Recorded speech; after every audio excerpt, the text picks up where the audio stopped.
Apocalipse capítulo 2, é a igreja que está narrada do versículo 12 ao 17. Capítulo 2 de Apocalipse, do 12 ao 17. Vamos atentar para a leitura e vamos deixar aberto, porque nós vamos, no decorrer da palavra, citar alguns versículos e explicar o que ele está dizendo aí.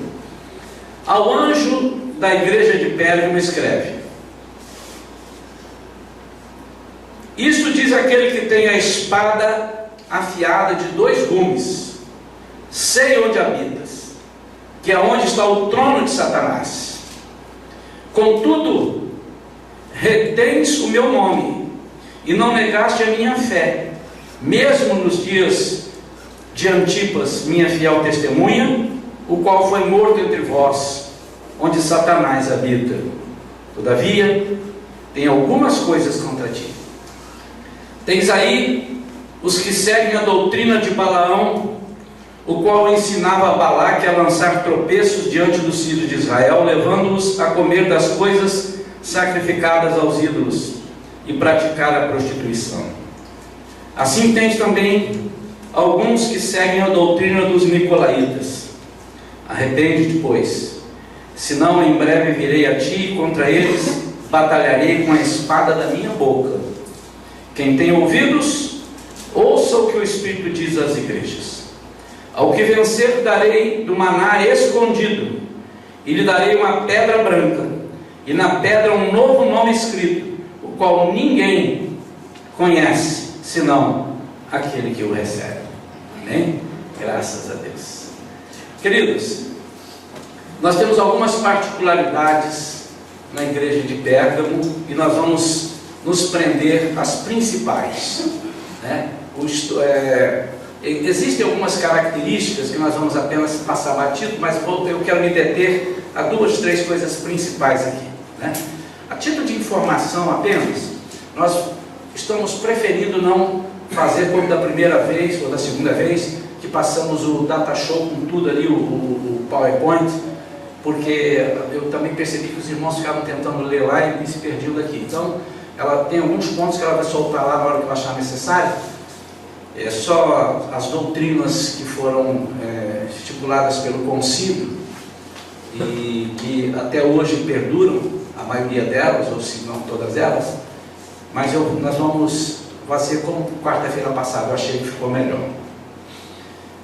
O significado da palavra Pérgamo, isso tudo tem sentido, tudo que nós vamos falar aqui você vai sentir. Significa torre ou casamento.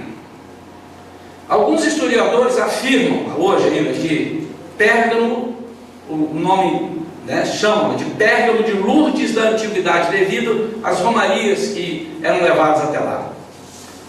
Em Pérgamo concentrava várias bases de culto do paganismo. Aliás, o Render me falou uns dias atrás, eu falei: Render, acho que se ninguém perguntou porque não sabe, mas às vezes não é vergonha.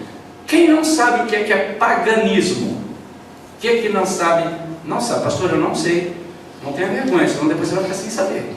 Quem não sabe? Se ninguém levantar a mão, porque todos sabem. A dona Anaí não sabe o que é paganismo. Tem mais alguém? Você também não sabe. Não tem vergonha, não tem vergonha. Quem não sabe? Levanta a mão, 1, 2, 3 e já. Quem não sabe? Não sabe. Tá bem. Então procede, né, gente? Paganismo culto, é como se fosse uma idolatria, mas é um culto a outras entidades, a outros sistemas. Durante o estudo aqui vocês vão ver elas entranhando dentro do cristianismo. Então, é quando nós introduzimos outras entidades, outros cultos, dentro do culto cristão, ou seja, que não é cristão, é pagão. Tá certo? Então, vocês vão ver deuses aqui, como é que chama? Estava faltando uma palavra aqui que eu queria colocar. Hein? Não. Quando a pessoa... Cultos não. Também cultos.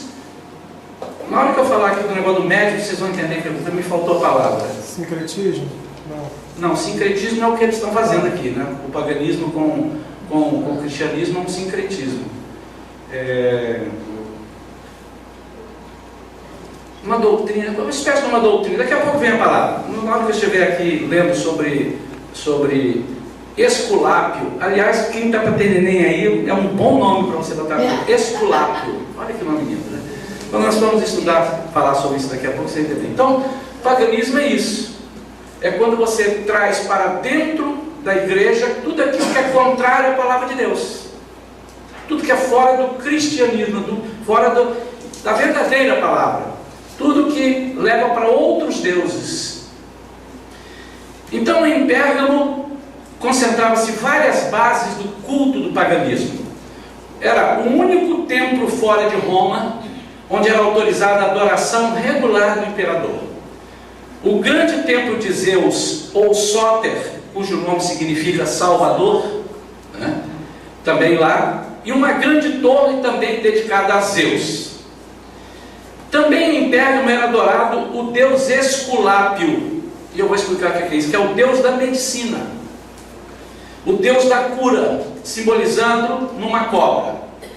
A história é o seguinte, isso aqui é história, a Bíblia não dá detalhes disso daqui, mas ela fecha isso aqui. Você vai em qualquer enciclopédia, você consulta. Então, existem várias versões de seu mito, mas a mais certa, ou as mais correntes, só apontam como filho de Apolo, esse Esculápio. Apolo era um deus. Vai prestando atenção aí, que sem eu precisar falar, você já, o Espírito Santo vai te mostrar. Então ele era filho de Apolo, que era um deus, com Coronis, que é uma mortal. É uma pessoa natural e um deus a engravidou. Te lembra alguma coisa aí? Não, né? Hein? Lembra de Gênesis 6. E está falando de quê? Hein? Vocês não estão fazendo nenhuma analogia? Espírito Santo com Maria, um Deus, Espírito Santo. Maria, uma mortal. O diabo, sempre presta atenção nisso, o diabo não cria nada, ele não inventa nada, ele não tem essa capacidade. Ele vem para imitar. Está bem? E todo grande problema, ou dos maiores problemas da igreja de Pérgamo, é que ele tenta imitar os cristãos e se coloca dentro da igreja. Isso nós temos visto dentro da igreja hoje. Então o que é que acontece? Apolo engravida, como é que é o nome da simpática? Coronis. Então teria nascido esse menino Esculápio, o nome dele, não é isso, né? Esculápio, quase que é o esculacho. Teria nascido de cesariana após a morte da mãe. A mãe morreu e ele nasceu, e ele foi levado para ser criado pelo centauro Quiron, um centauro, que o educou na caça e nas artes da cura. Aprendeu o poder curativo das ervas e a cirurgia, e adquiriu tão grande habilidade que podia trazer os mortos de volta à vida. Te lembra alguma coisa? Não? Pelo que Zeus o puniu. Zeus é um outro deus. Zeus o puniu. Eu não quero que você faça isso. Então entre eles tinha lá o Espírito Santo, chamado Apolo, o Espírito Santo deles lá, tá, irmãos? E o Zeus, que era o diabo. Então não aceita. Não puniu. Jesus, por prometer trazer vida e vida em abundância, ele foi punido. Só que você vai ver a diferença, porque Jesus não foi punido. Ele morreu porque quis morrer para nos dar vida, e venceu a morte e venceu o inimigo. Vamos lá. Então o puniu, matando-o como um raio. O seu culto disseminou-se por uma vasta região da Europa, pelo norte da África e pelo Oriente Próximo, sendo homenageado com inúmeros templos e santuários que atuavam como hospitais.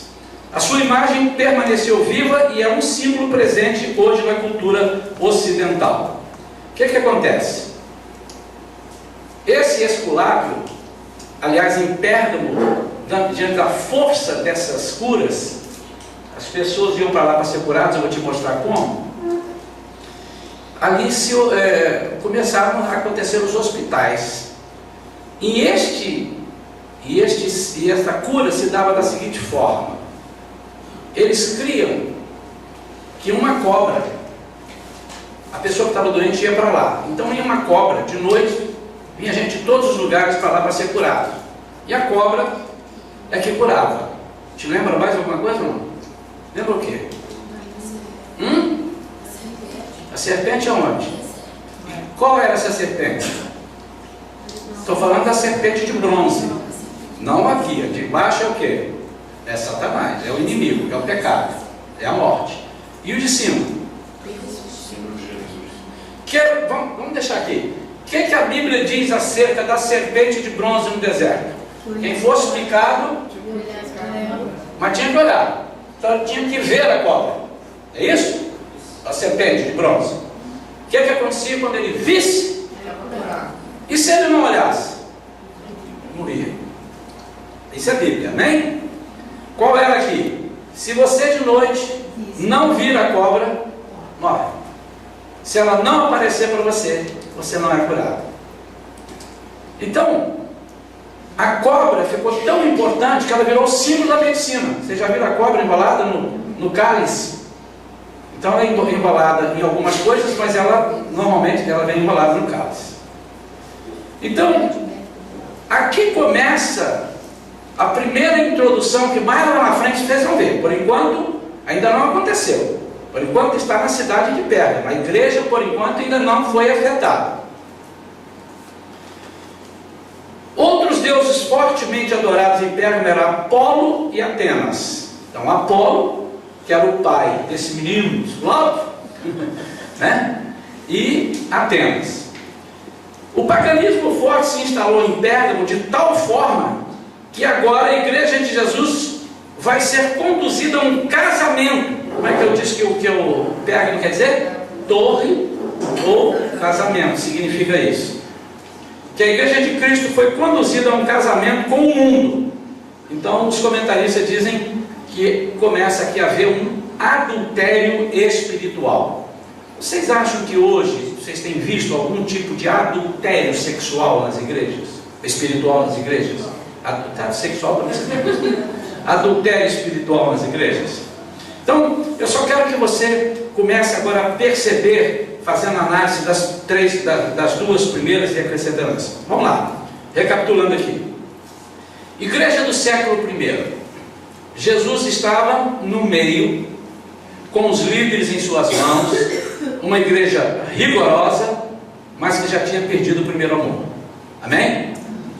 A igreja dos séculos 2 e 3, que é a igreja de Esmirna, é como se Deus mandasse fogo do céu para reacender o primeiro amor que tinham perdido lá. Era uma igreja da tribulação. Amém?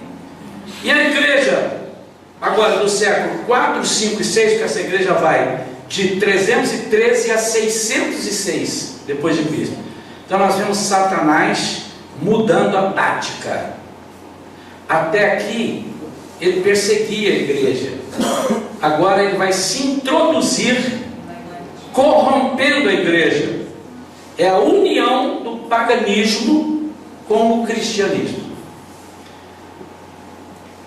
Essas perseguições cessaram mais ou menos no início do século IV. O que acontece aqui? Constantino se impressiona com o crescimento do cristianismo e viu que nada podia fazer para parar aquele crescimento. O que Roma fazia naquela época? Agora é história. Todas as vezes que Roma conquistava um povo, o que ele fazia? Isso, se alguém estudou história geral, lembra disso. Eu me lembro disso lá dos ginásio. Hein? Torna escravo. Mas as coisas boas desse povo que ele conquistava, o que ele fazia? Ele pegava para ele. Então, vamos supor que o Newton fosse um povo, o líder de um povo se representa um povo completamente diferente do meu, e eu te dominei. Mas eu vi que no Newton ali tem algumas coisas boas que eu posso aplicar. Então, eu destruía aquilo que não me prestava e trazia para cá aquilo que me agradava. Tá bem? Eu conquistava um outro povo, achava alguma coisa que era agradável, ele então pegava aquilo que era agradável, trazia para si, e ele foi assim que que Roma foi dominando. O que ele faz com o cristianismo? Ele começou a perceber que quanto mais perseguia, quanto mais matava aquele povo, mais o povo crescia. Todas as vezes que eles tinham uma ação de repelir fortemente, parece que o negócio dava o contrário. Era como fermento, ele batia e o negócio crescia. O que ele fez? Ele vem e institui, e diz que a partir daquele momento, o cristianismo era a religião oficial do Império Romano. Então agora o cristianismo é a religião do Império Romano. Então, vocês começam a imaginar o que vai acontecer ali. Eles vão começar a introduzir dentro da igreja tudo aquilo que era do mundo e que Constantino achava que pudesse ser. Constantino é considerado, não, ele é um cristão, ele é uma pessoa assim, mas ele começou a introduzir hábitos que não eram da igreja. Está sentindo dor, Renato? Um pouquinho? Não, eu vi você gemendo aí umas 3 vezes. Se quiser remédio, tem algum remédio aí. Tá bom, filho? Então, não está me incomodando não, tá, filho? É só, não está não. Não está não, porque eu fiquei preocupado mesmo de você estar passando mal e precisar de algum remédio.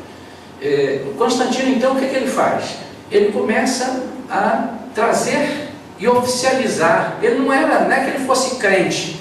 De uma certa forma, ele deu uma certa protegida, né? De uma certa forma, ele deu uma certa protegida no cristianismo, com isso, aos olhos dos outros. Não, ele fez isso, ele instituiu datas, ele fez aquilo, ele trouxe. Mas, na verdade, ele estava com aquela tese, né? Se eu não posso com o inimigo, eu me alio a ele. Se eu não posso com Satanás, é isso. Deus não divide você com ninguém, irmãos. Deus não, se você ficar 98% comigo e 2% com o mundo, eu não estou triste. Deus não pensa assim.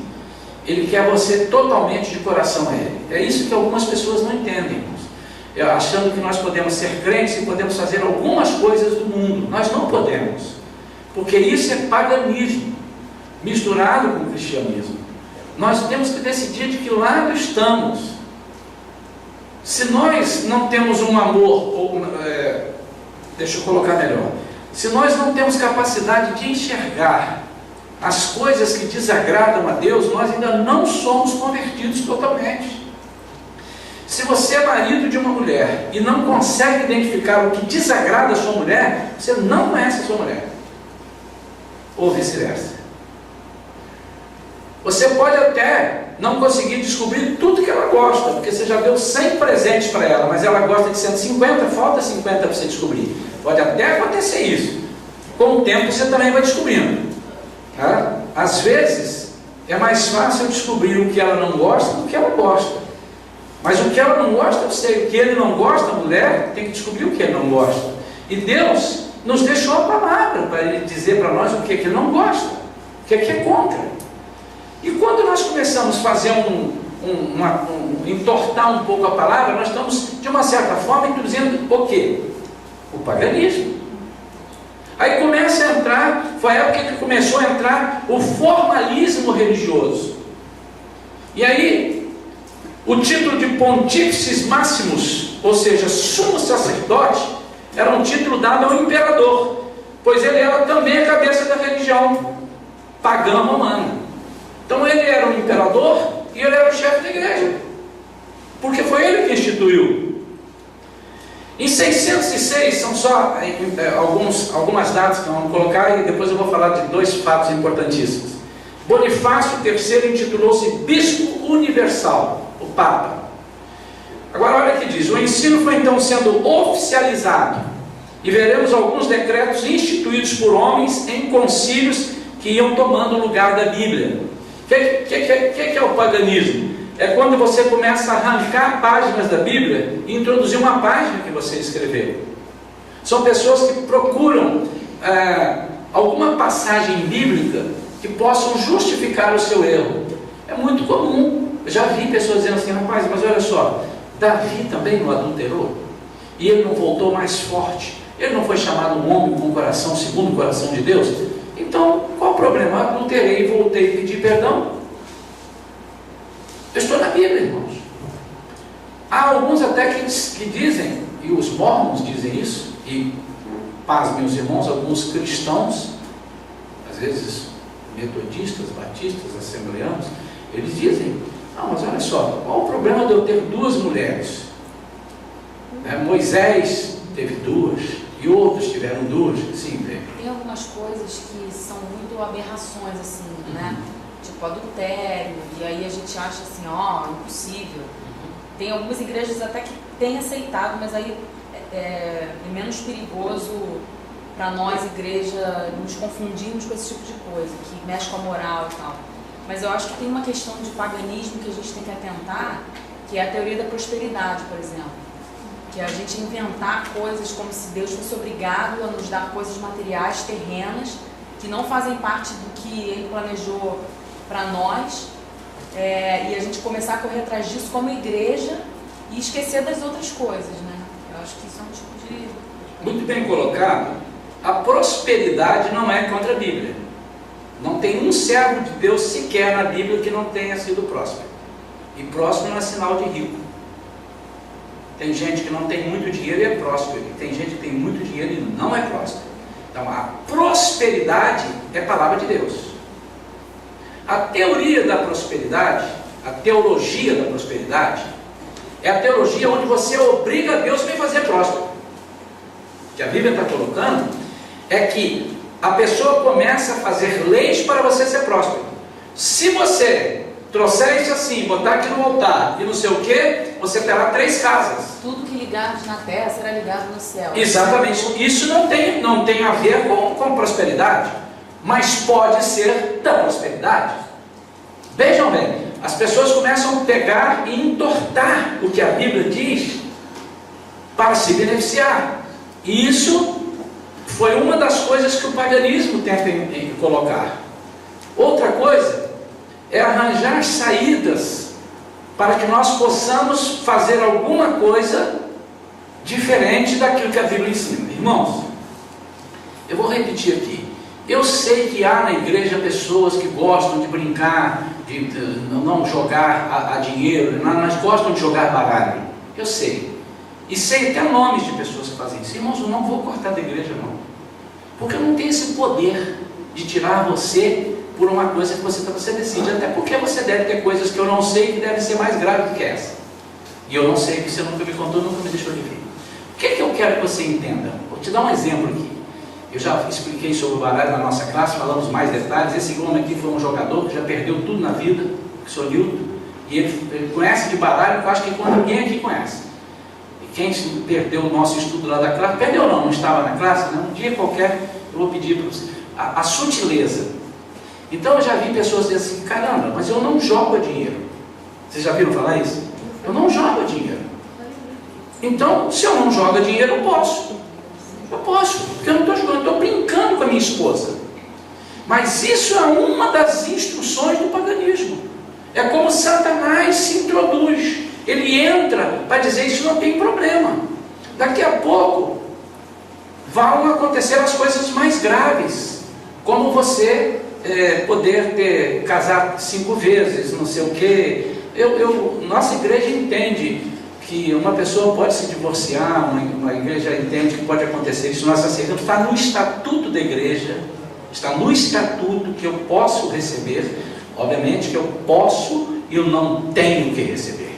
Lá me diz que me dá autoridade para examinar o caso, mas é possível de eu ter, e tenho aqui na igreja, pessoas casadas a 2ª vez, que são bênçãos e que são usadas na igreja, mas eu tenho que perceber que já tive aqui na igreja pessoa que já teve 3 casamentos e o terceiro, que ela está igual a mulher samaritana, o terceiro não era dela.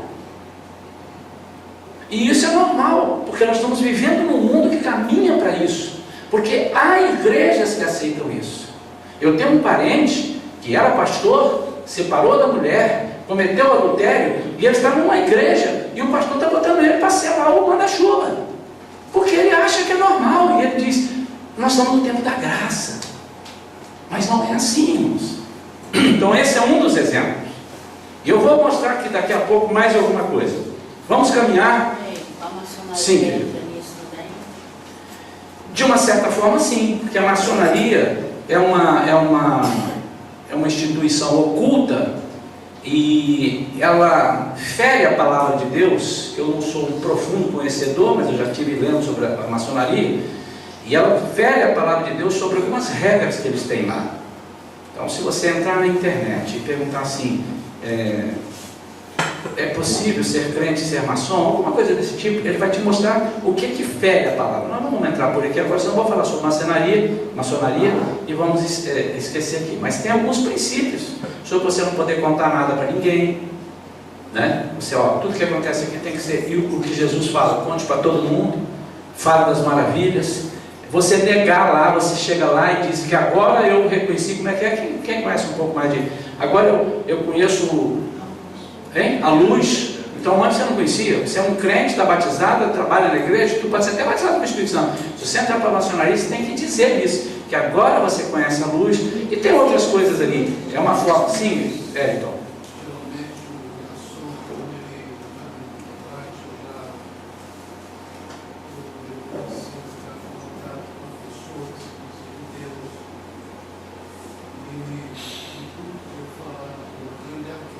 O grande arquiteto do universo, não fala o nome de Deus.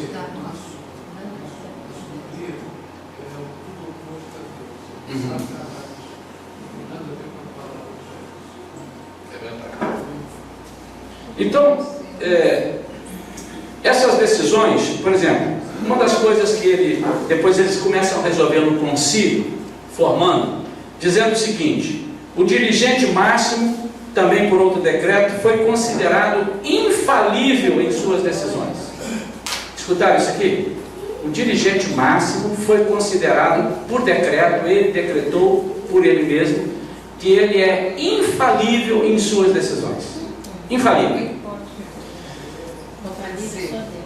E disse o seguinte, um desses, a decisão papal e as decisões dos concílios, eles dizem que são absolutamente iguais em autoridade,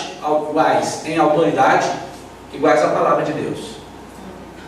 Então, se ele resolver dizer alguma coisa, ele tem a cobertura de que ele é um dirigente máximo. Então, tem alguns desvios, e nós vamos ver, muita gente não sabe, pensa que isso começou lá quando Jesus ainda estava na terra. Nós vamos publicar uma lista de doutrinas do concílio que eles decidiram e que são desvios da doutrina bíblica. Tá bem? Vamos lá, pode projetar. No ano 310, olha lá, foi introduzida a reza pelos defuntos. Isso não tem base bíblica, nós sabemos disso. Nós conhecemos a Bíblia e sabemos que se você morreu, ali cessou tudo. Você não tem nenhuma condição mais de pedir nada a Deus. O que passou, passou. Ninguém reza por defunto. Isso só foi acontecer em 310, dentro da atuação da igreja de Pérgamo. Não existia isso antes. Os judeus não inventaram isso. O povo de Deus não trouxe isso. Mas foi uma decisão que, normalmente, essas decisões, irmãos, elas têm a ver com ganhos. Normalmente, nós não vamos agora nos estender aqui, mas tem algumas dessas aqui que algum daqueles ricaços diz assim: olha, eu queria que meu filho que morreu e tal não sofresse, o me dá uma fazenda de tanto, nós vamos orar por ele agora, ele vai sair do caminho que ele estava, vai entrar no céu, ou vai entrar no paraíso. Então, para que isso acontecesse, tinha que haver um decreto. Não estou dizendo que exatamente esta foi, teria que estudar detalhadamente isso, mas não é o estudo que se pretende hoje aqui. No ano 320 foi instituído o uso de velas, que é um hábito pagão. Não há nenhuma recomendação no Novo Testamento para o uso de velas. No Novo Testamento e no Antigo Testamento, quando vocês vêm olhando, quer dizer, quando era para acender a lâmpada, era lâmpada, não era vela. Ninguém colocava vela para defunto, vela para uma alma ser iluminada, não existia isso. No ano 375 foi feito culto aos santos e aos anjos. O que a Bíblia diz? Somente a Deus é que nós devemos prestar culto, adorar. 394, acho que ele aqui para mim prendeu, mas exatamente. No ano 394, instituição da missa. Então uma missa não existia, ela foi instituída em 394. Em 431, inicia-se o culto à Virgem Maria. Até então não havia. Então, até o ano 430, ninguém fazia nada de Virgem Maria. E hoje os católicos estão cegos com relação a isso, nossos irmãos queridos, nossos amigos. Eles precisam entender que nós não somos contra Maria, mas nós somos contra o paganismo. Aquilo que foi introduzido dentro do cristianismo sem a palavra de Deus consentir. Hein? Sem base bíblica. Sem base bíblica. No ano 500 foi feito o uso de roupas sacerdotais. No ano 526, a extrema unção. 593, doutrina do purgatório é introduzida, não existia até então. Adiante. No ano 600, serviços em latim e rezas dirigidas a Maria. Não tinha rezas dirigidas a Maria. Então, 431 aconteceu algo, agora em 600 eles vão começar a endeusar mais a Maria. 606, que é o que eu falei aqui, Bonifácio III se declara o único bispo universal, Papa. E ele que vai dizer que a palavra dele e do concílio é tão infalível quanto a palavra de Deus. Ele diz: eu não tenho falhas, o que eu falar, vocês podem obedecer. 709, obrigatoriedade de se beijar os pés do bispo universal. Tudo aquilo, irmãos, que leva o engrandecimento de uma pessoa está contra a Bíblia. Doutrina do poder temporal da igreja. Vai passar, que é muita coisa. Esse é 754, né? 786, adoração de imagens e relíquias. No ano 850, o uso da água benta. Isso tudo são decisões de concílios. O Papa mandando e as pessoas tendo que acontecer, e o concílio decidindo. Culto a São José, 890. Depois vem a canonização dos santos. Agora canonizaram mais um aí, né? Estão canonizando mais um Papa aí, que é o João Paulo II, né? Irmãos, quando eu morrer, eu queria que vocês apresentassem meu nome. Poxa, eu queria tanto ser o Santo Isaías. Vai virar? Hein? Vai virar. 998. Jejum às sextas-feiras e na quaresma. Os festivais pagãos entrando na igreja com uma veste cristã.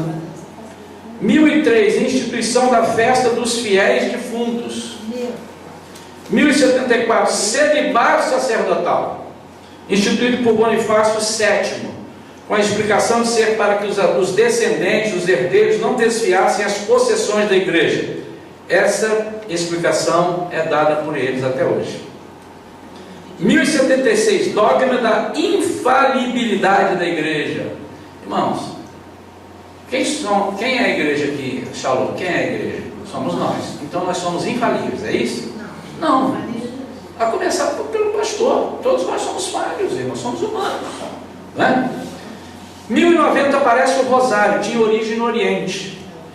1184, a instituição da Santa Inquisição. Aí pegou, né? Todo mundo conhece. Venda de indulgências em 1190. O pão da comunhão foi substituído pela hóstia. Só um minutinho. Venda da indulgência. Vocês acham que hoje no meio evangélico existe algumas vendas de indulgências?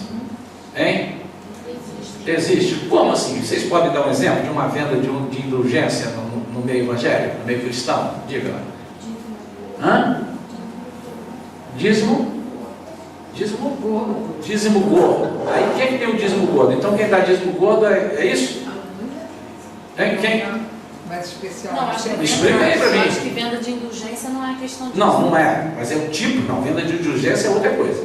O tipo de venda de indulgência que conhece hoje é o seguinte. Se você... Um líder forçar as pessoas para serem salvas ou serem abençoadas, retribuírem financeiramente com aquele lugar ou com ele. A Universal faz muito isso, né?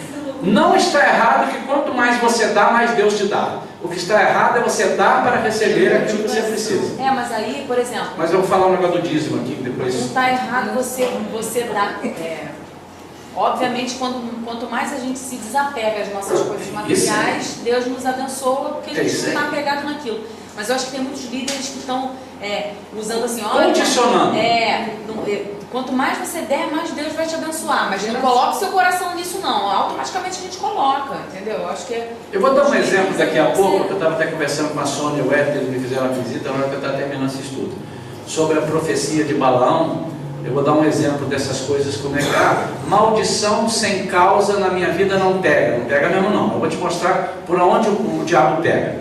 O negócio do dízimo gordo é que às vezes é o seguinte: se você me dá um dízimo, você me dá uma oferta, se você banca isso, eu também não faço nada contra você. Você pode errar, você pode adulterar, você pode pecar, que eu não vou te corrigir, não vou te exaltar. Hein? Para você não sair da igreja. Eu peço a Deus para nunca deixar acontecer isso comigo. Hein? Exatamente, mas é tudo que está acontecendo em perto. Agora olha só, ali estava ali a adoração às relíquias, né? Antes um pouco. Adoração de imagens e relíquias. Imagens e relíquias. Essas relíquias seriam o quê? Pedaço de osso de um suposto santo. Ou a espada, ou alguma coisa que pertenceu. Que possivelmente furou Jesus. Ou relíquia, ou são Isso aí eu tenho um pouco de. Eu posso estar errada, tá? Mas é uma dúvida que eu tenho. Que as pessoas estão trazendo as coisas muito de Israel, né? Coisas judaicas para dentro da igreja. Muito bom, muito bem. E a gente tem que ter cuidado, porque assim, por exemplo, até as viagens que as próprias igrejas, caravana para Israel. Aí você passa pelo caminho e todo mundo começa a chorar. Jesus encostou nessa parede, todo mundo sai encostando. Gente, eu com certeza devo chorar se eu for Israel. Não, eu sei o que você está falando, deixa eu explicar isso melhor. Quando disser assim, provavelmente foi aqui, porque tem muitos lugares que ninguém sabe ao certo, provavelmente foi aqui que Jesus passou e falou e tal. Eu vou me lembrar do texto, eu vou me transportar 2000 anos atrás, é muito provável que eu ficar emocionado. Mas, adoraram, e tem um grupo que está querendo já a segunda vez que está falando, pastor, vamos fazer uma caravana para Israel, eu já estou prevenindo. Nada de trazer água do Jordão numa garrafinha. Se você trouxer, eu vou ficar chateado com você. Mas é isso que eu estou falando. É exatamente isso. Nada de trazer a areia do não sei o que do deserto onde Jesus foi tentado pelo diabo. Pelo amor de Deus, meu irmão, não faça isso. Não faça, não tem nada a ver. Por que você quer água do... Você pode até falar assim, deixa eu molhar a mão para dizer que eu molhei a mão no Rio Jordão. O rio foi muito importante do rio. Outra coisa, irmãos, eu não sou a favor. Novo batismo no Rio Jordão. Porque Jesus batizou lá. Me perdoem, irmãos. Quem quiser fazer isso, faça. É sua vida. Eu não vou te cortar da igreja, não. Não vou descomungar. Mas não vou batizar você pode ficar zangado comigo e pode vir de lá com a carta, pastor, eu vou para outra igreja porque a igreja me batizou. Irmão, fica à vontade, eu não vou te batizar. É bom lembrar que o Jordão acaba no Mar Morto. É bom lembrar que o Jordão acaba no Mar Morto. O Jordão, muito bem, eu tenho um historiador aqui, o Jordão acaba no Mar Morto. Então, irmãos, são relíquias, são coisas, eu fui a Roma, foi em Roma que nós vimos isso? Não sei se foi em Roma, daquele negócio da mão que eles botam. Existe uma porta de uma igreja que tem vários quadros da peregrinação de Jesus, né? Aí na hora que ele está escoteando assim, um soldado romano, eles passam tanto a mão no soldado para beijar o soldado romano, que o soldado bronze dele é super polido. Super polido, tanto botar a mão. E o Jesus lá caído lá, todo esverdeado de tanta coisa sujeira. Eles adoram o soldado romano. Então, foi em Roma mesmo que a gente viu isso? Foi. Então, são essas coisas que o paganismo leva. Então, aqui, outros modelos de paganismo, eu não tenho pretensão de terminar esse estudo hoje não, viu, irmãos? Eu tenho uns troços importantes aqui para falar para caramba, que essa igreja tem muita coisa, o paganismo tem entrado dentro da igreja de uma forma muito sutil. Como eu disse no início, Adelaide, logo no iníciozinho, vocês não tinham chegado, é importante que você também é uma professora, até o século III, ali, até a segunda igreja, a igreja foi muito perseguida, eles batendo e tal. Aí o diabo muda de tática, por quê? Constantino percebeu que quanto mais perseguia a igreja, mais ela crescia. Esse povo ninguém pode, nunca eles vão parar. Então ele oficializou a religião do Império Romano, era o cristianismo. E aí foi quando o diabo entrou dentro do Satanás, e a cidade de Pérgamo era uma cidade completamente perdida. Nós vamos ver ali, mas se eu esquecer de falar, já vou falar agora, se falar duas vezes é melhor do que nenhuma. que quando ele diz assim, eu sei onde você está, você assenta no centro no trono de Satanás. O trono de Satanás não era a igreja, era a cidade de Pérgamo. Ele disse, Satanás, aí é o trono de Satanás. Você está tomando conta aí, você está se reverenciando a ele. Vamos continuar. 991, eu estou dizendo, 1070, dogma. Renata tem um Sim, Renata.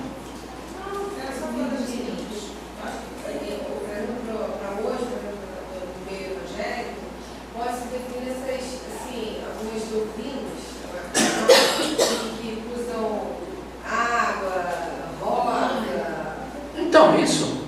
Acho que hoje em dia a gente vê isso nas igrejas, né? As pessoas adorando lá a água ungida, o lencinho ungido, vai abençoar minha casa, lá, e esquece do Deus, do tijolinho. Irmãos, nós só temos que ter muito cuidado. Os irmãos já perceberam que a nossa igreja não é assim, eu não sou assim, o dirigente daqui da igreja. Nós não somos místicos. Mas nós também entendemos que quando o Espírito Santo quer fazer alguma coisa, ele usa as coisas loucas para confundir as sábias. Só um minutinho, Adelaide, vou te deixar falar. Então, pode ser, se um dia Deus falar para mim aqui, pega o teu lenço e passa na testa da Bíblia, ela vai ficar curada, você pode ter certeza que eu vou fazer. Mas é diferente de eu pegar o lenço e vender para você, e passo o lenço que eu ungi, e todos serão curados. A não ser que Deus me fale isso, e eu vou perguntar umas 3 vezes, igual o Gideão fez, para ver se é para fazer. É isso que eu quero que os irmãos entendam. Nós temos que dar liberdade ao Espírito Santo e não tolir. Não, isso não pode entrar aqui dentro. Para lá fora. E se Deus quiser entortar? Se Deus quiser fazer uma das coisas loucas deste mundo para confundir as sábias? Sim, Vera. Isso que você fala. Isso que eu ia falar, porque a Bíblia diz que nós orientávamos Paulo, quando ele divulgar algum, ele mandava um pedaço oriental dele, curava. A sombra do filho, curava. Mas a confiança não estava na sombra do filho, e ele não fazia isso todo o tempo. exatamente. E ele não fazia isso todo o tempo. Entenderam, irmãos? Então essa. Vender, né? Eu acho que hoje o problema está. Não, o problema está mais em vender. Aí pega um tipo de indulgência, como se fosse. Ele não tá, a indulgência era para matar o pecado, tá, irmãos? A indulgência é o seguinte, Adriana, você tem quantos pecados? Você não fez isso. E Adriana, você vai ter que dar o seu carro, a sua empresa e mais $100.000 em 100 prestações de $1.000.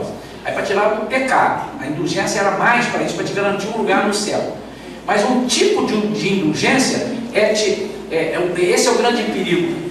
É não falar a verdade, irmãos.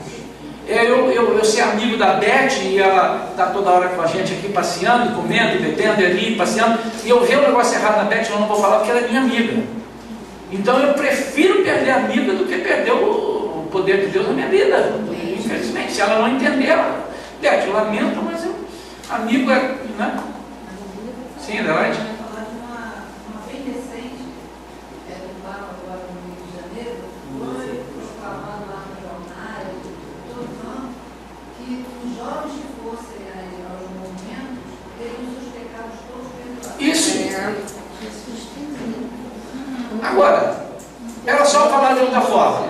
Os jovens que forem lá e lá eles pedirem perdão a Deus, terão todos os seus pecados perdoados. Amém ou não? Se pedir perdão a Deus, fala assim, eu pego, muda a minha vida, me transforma e tal, a Bíblia diz que ele é rico em perdoar, mas não porque foi lá.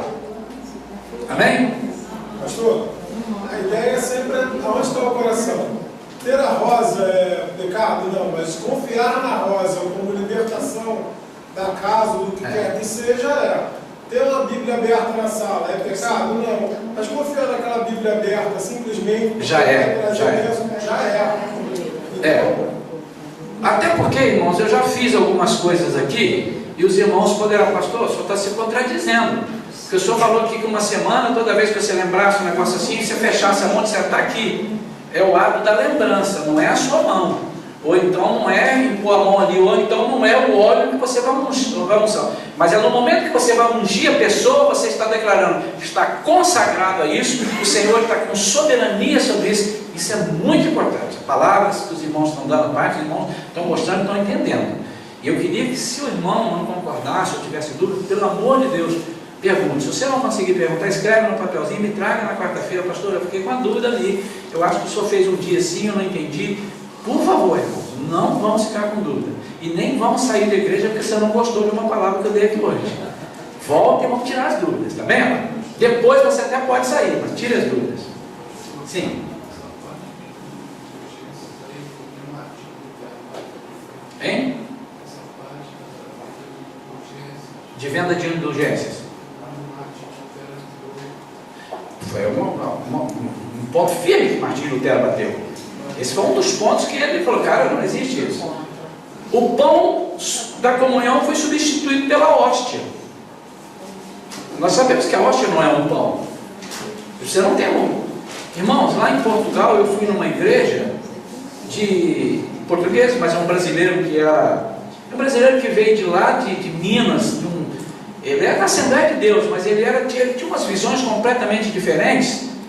E ele, o português, o pastor e tudo, eles bebem vinho mesmo, né? E alguns ficam até de porra na hora de pregar. Eles ficam falando, hoje não vou cantar o hino dos 220, de tanto que alguns bebem. Agora estão até melhorando, né? É verdade, é verdade. Bebe. Então esse pastor foi lá e disse, vamos mudar então. Sabe o que ele instituiu na ceia, irmãos? Dona Rita, sabe o que ele instituiu na ceia? O mate, irmãos. O pão e o mate. Pronto, aqui ninguém bebe vinho. Sim, irmão, isso não pode acontecer, irmãos. O mate não representa o sangue de Cristo.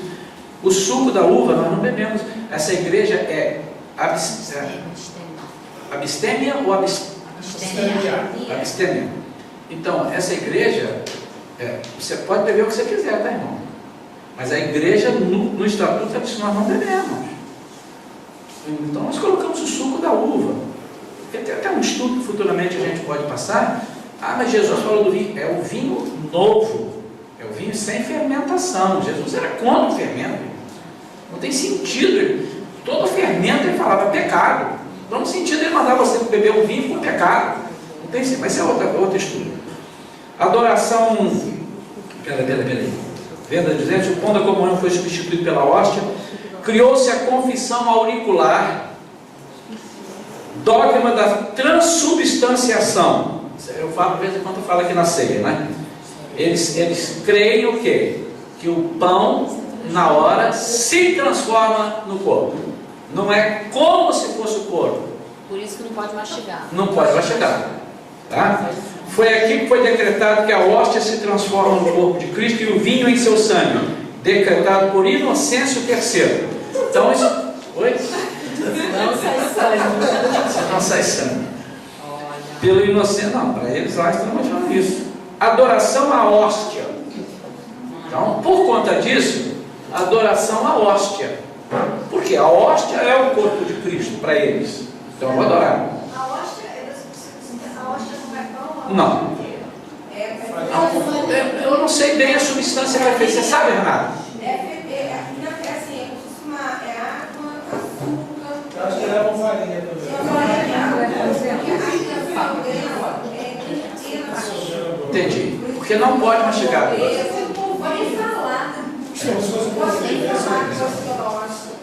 Bom? 1229, proibição da leitura bíblica pelos leigos. Vamos passar disso aqui que eu queria abordar um negócio aqui, mas acho que eu vou ter que ficar para quarta-feira que vem. Tem muita coisa. Uso das campainhas nas missas. A instituição da reza da Ave Maria foi só em 1316. Até 1315 ninguém rezava. A Ave Maria não tinha. Isso é história, tá, irmãos? Isso aqui não é alguém que escreveu de cabeça, não, isso é história. 1414, eliminação do vinho na comunhão. Permaneceu apenas a hóstia. 1439, decretada a doutrina do purgatório. 1545, doutrina que equipara a tradição com a Bíblia. Foi o que eu falei aqui agora há pouco. Então, o que nós decretamos aqui é a mesma coisa que a Bíblia. Então, se eu decretar aqui que o homem pode... Aí, um dos exemplos, irmãos. Daqui a pouco o homem casando com homem, mulher com mulher. Isso vai poder. Isso vai poder. Está na Bíblia que isso vai poder. Não está na Bíblia dessa forma. Mas está na Bíblia que no final dos tempos, o que iria acontecer? O anticristo ele vai inventar. Então vai acontecer. Né? Há grandes e respeitadíssimos teólogos que afirmam, e a igreja quase toda fala, que o anticristo será adepto ao homossexualismo. Sim, Daniel que não terá amor pelas mulheres. Daniel fala, né? É bom ter uma enciclopédia ambulante aqui, ele diz, não terá amor por mulheres. Então você já está dizendo, será um boiola, diga lá. O Papa dando entrevista, não sei quem teve a oportunidade de assistir no Jornal Nacional, dentro do avião, um repórter da Globo, ele já está colocando os homossexuais como considerados, não é que não sejam filhos de Deus, para a Igreja Católica nesse tipo de aceitação do casamento, já foi falado. Irmãos, qualquer homossexual que entrar aqui, qualquer prostituta ou lésbica que entrar aqui, ela vai ter toda a atenção, talvez mais atenção do que você tem. Porque ela precisa de libertação, ela precisa de cura, precisa de tratamento. Outra coisa é eu aceitar que ela traga namorado e namorem aqui e trabalhem juntos aqui na igreja. Isso é impossível. E olha, irmãos, nós não vamos citar nome, que o irmão está gravando aqui, mas está um negócio muito feio na área da música, inclusive, está um negócio muito sério. Muito sério. A Vivian participou recentemente de um seminário de música, de louvor e adoração, e tinha gente ministrando que desmunhecava e que era um negócio de doido. A Vivian e o Rendo e o Alexandre. Quando eu falei a Vivian, porque foi ela que me falou, depois o Rendo confirmou, né? Isso é. Olha, filho de gente. E se eu trouxer aqui para ministrar, você vai dizer que o cara é uma bênção. E pode ser mesmo, porque uma coisa é salvação individual, não é verdade? Mas está difícil. Eu conversando com uma pessoa que se separou de um cantor muito conhecido, eu disse, vocês se separaram?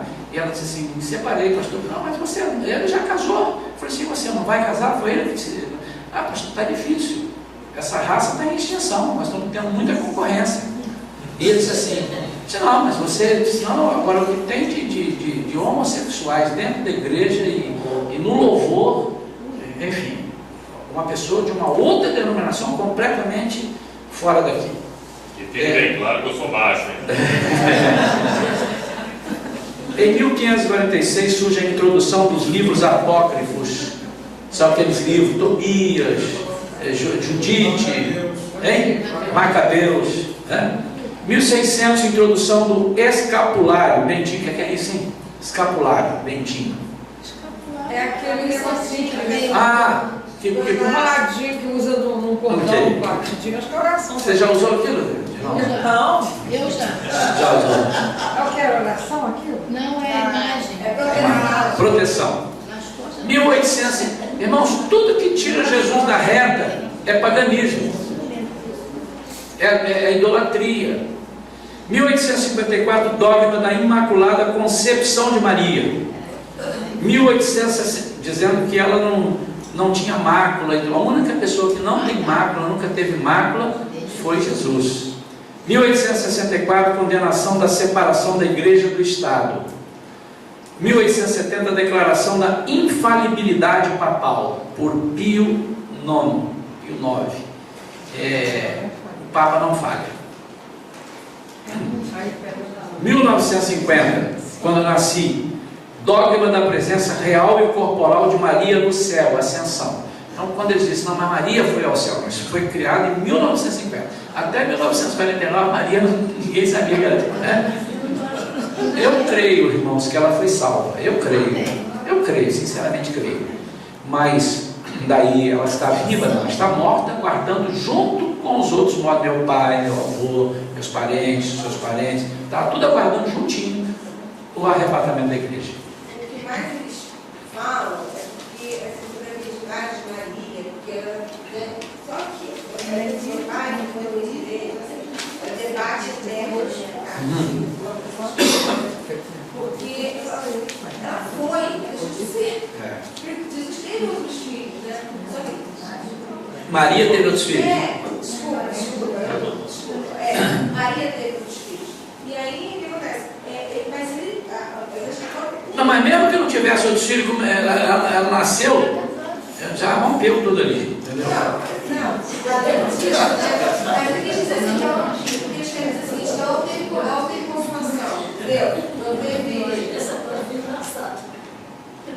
Isso aí. Em 1965, Maria é proclamada a mãe da igreja.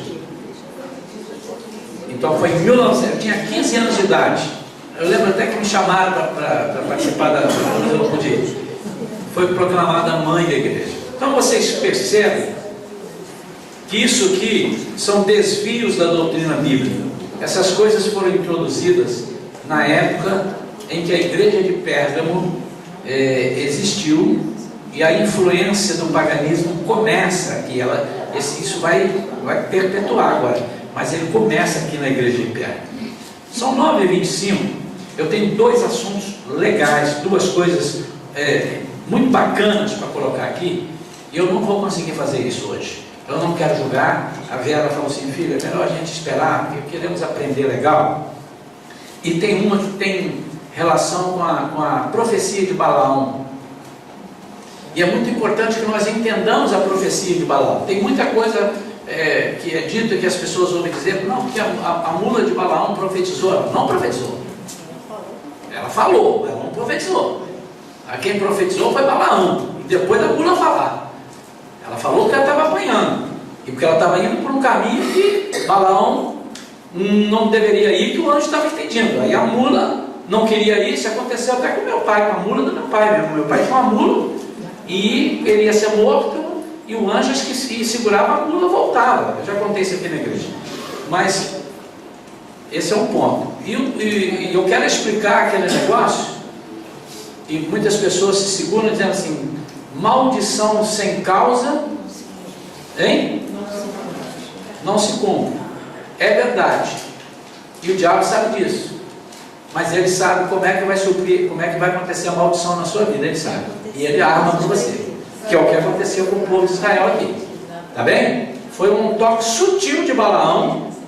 Um toque sutil de Balaão. Ele sabia quem era Deus. Sabia que Deus era rigoroso com o seu povo, que aquele povo tinha a graça de Deus, mas que Deus era justo. Então ele arranjou uma cilada sensacional, do ponto de vista dele, né, não meu, e o povo de Deus caiu. Isso nós vamos estudar quarta-feira que vem. Tá bem? Irmãos, eu vou operar quarta-feira que vem, mas eu vou estar aqui. Eu vou operar o olho.